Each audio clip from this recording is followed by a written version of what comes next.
अक्टूबर के मंथ में यूरिया की सेल्स में 22% का एनुअल डिक्लाइन देखा गया, जबकि दूसरी जानिब डीएपी की सेल्स 95% एनुअली बढ़ गई। आज की वीडियो में हम इसी बारे में बात करेंगे।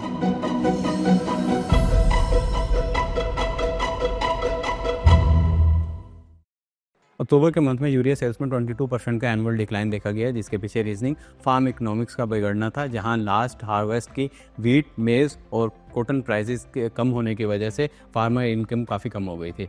इसके साथ ही कम डिमांड के साथ यूरिया की इन्वेंट्री 3 साल के हाई पे 8,41,000 टन पे स्टैंड करती है, जबकि डीएपी की सेल्स में 95% का एनुअल इंक्रीज़ देखा गया, जिसके पीछे रीजनिंग रबी सीजन की प्रोक्योरमेंट थी, साथ ही पंजाब में एक किसान कार्ड के अंडर इंटरेस्ट फ्री लोन का मिलना था। कंपनी वाइज एग्रो फर्टिलाइजर की सेल में 42% का एनुअल डिक्लाइन देखा गया, जबकि सिक्वेंशियल बेसिस पे 78% मंथ ऑन मंथ सेल में इंक्रीज हुआ following a decline in the urea prices. FFC की सेल्स रिलेटिवली स्मॉल नंबर से डिक्लाइन हुई, जो कि 12% ईयर ऑन ईयर का डिक्लाइन बनता है। साथ ही कंपनी का मार्केट शेयर 40% पे स्टैंड करता है, जो कि CY23 में 38% था। इस मार्केट शेयर में इंक्रीज़ की वजह कंपेटिटिव प्राइसिंग है, जहां पिछले 2 क्वार्टर में एफएफसी की प्राइस ईफर्ट के मुकाबले में तकरीबन 250 रुपये पर बैग से कम रही है।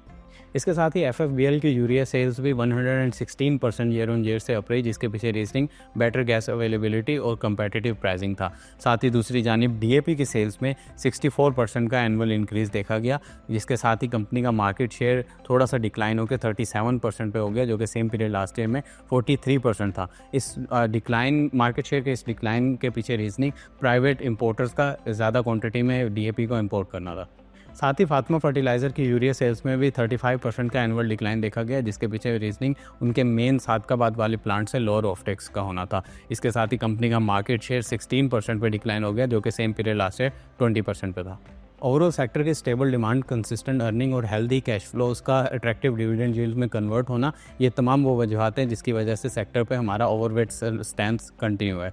इसके साथ ही हम एक्सपेक्ट करते हैं डिमांड पर्सपेक्टिव में कि रबी के आने वाले सीज़न की वजह से अगले मंथ में डीएपी और यूरिया दोनों की सेल्स ही हायर रहेंगी, और साथ ही यूरिया की करंट इन्वेंट्री पोजीशन में भी ईजिंग देखने को आएगी। इस टॉपिक में हमारी रिपोर्ट पढ़ने के लिए डिस्क्रिप्शन में दिए हुए लिंक को क्लिक करें, साथ ही हमारे यूट्यूब चैनल को सब्सक्राइब करें। Thank you.